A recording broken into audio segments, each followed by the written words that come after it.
Hello, everyone. I'm Cheldin Barlett-Rumer, and this is it. Welcome back to This Is It TV. I am always looking forward to this segment with my dear, dear friend. I would love for him to introduce himself, his first and last name, and all he is up to.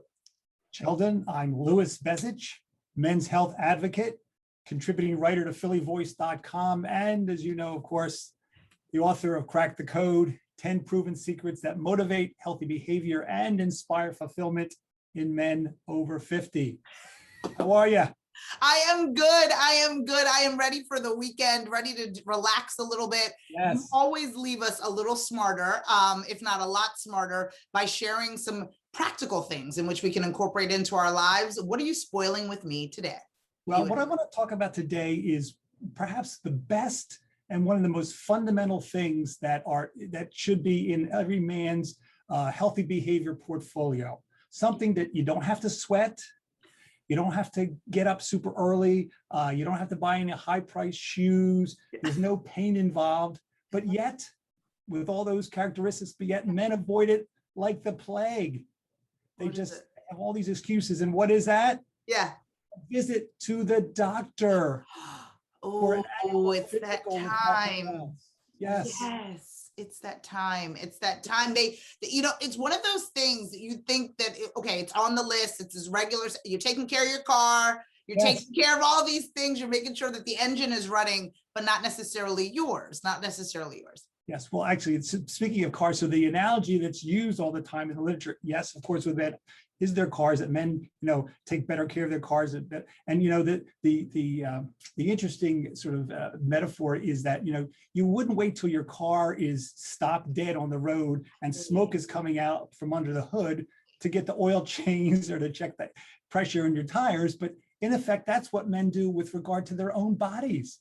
We don't want to go to the doctor's office, yet, despite the fact that we're more likely than women to be at risk, because we have higher rates of alcohol consumption and smoking and other than unhealthy behaviors. Right. But despite that higher risk, we don't take care of ourselves. And there's all sorts of reasons from, it's inconvenient to 40% of men are concerned that they're going to get, sort of bad news or learn about their health condition. And they'd rather not know, which boggles my mind, but it's, one survey said that 72% of the men that they polled would rather do like housework and chores around the house than go to the doctor, which is unbelievable. That's crazy. That's crazy. And it's typically not a long appointment, but it's not even about, I think, not even about finding out what's wrong, but it's keeping a record of what's right? If there's no tracking mechanism of either, to be a point of reference to say, I was able to do this and now I'm not able to do that. Do you agree with me as it relates to that? Just kind of documenting? It's all about preventative measures, right? And to use a sports analogy, which I always like to do because guys seem to, understand that, relate to it, coaching, in sports, it's all about the coach and not to mention all the benefits that pro athletes get, but having a coach. So your doctor is like your health coach. He or she can tell you what you should be doing, what you should not be doing, get a few tests done once a year, check things out, and yes, do preventative maintenance just like we do in our cars. Yeah, no, I think that is so smart. And we always say you don't know what you don't know, and you can't prepare. You can't make sure that you're taking care of yourself or supplementing iron or whatever it is that you may need, checking your cholesterol. We always hear about those scenarios of whether it's blood clots or things that we didn't even necessarily know were happening within our bodies. But if we had those regular checkups, my hope is that we could find those things early. Yes. Now, the good news is that as men get older, the data shows that they are a little bit more inclined than younger men, which you can kind of see logic to that to get an appointment. But the key thing is, I find and tell folks all the time, is that it's a relationship you want to build. It's not just sort of this person that you see for an hour once a year. Try to find somebody that you're comfortable with and open up to, because 20% of the men, the data shows, don't tell the truth when it comes to their doctor visit. Wow.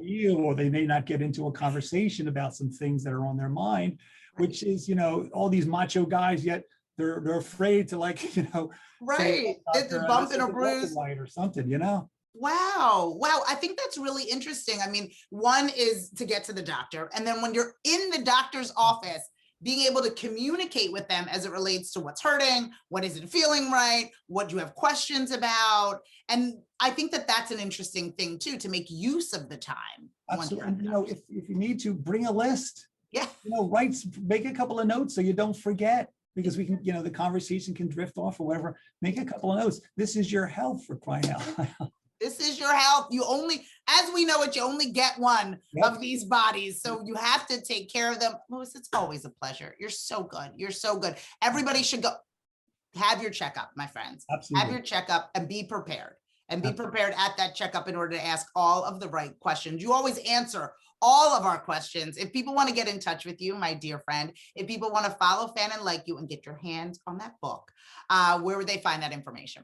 Go to 50plusmen.com. You can get a hold of me. I love to come out and talk to your group. Things are opening up now with COVID, and maybe, just maybe, fingers crossed, we can see each other in person. Oh, I'm so looking forward to that. Happy to talk to your group, and then you find out all you need to know about me.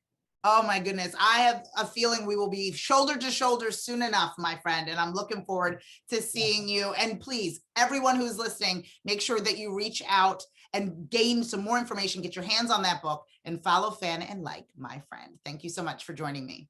Thank you so much, Sheldon. Good to see you. Oh my goodness. Oh, so good. So good. Perfect way to go into the weekend from all of us here at This Is It TV. I'm Cheldin Barlett-Rumer, and we will see you soon. Take care.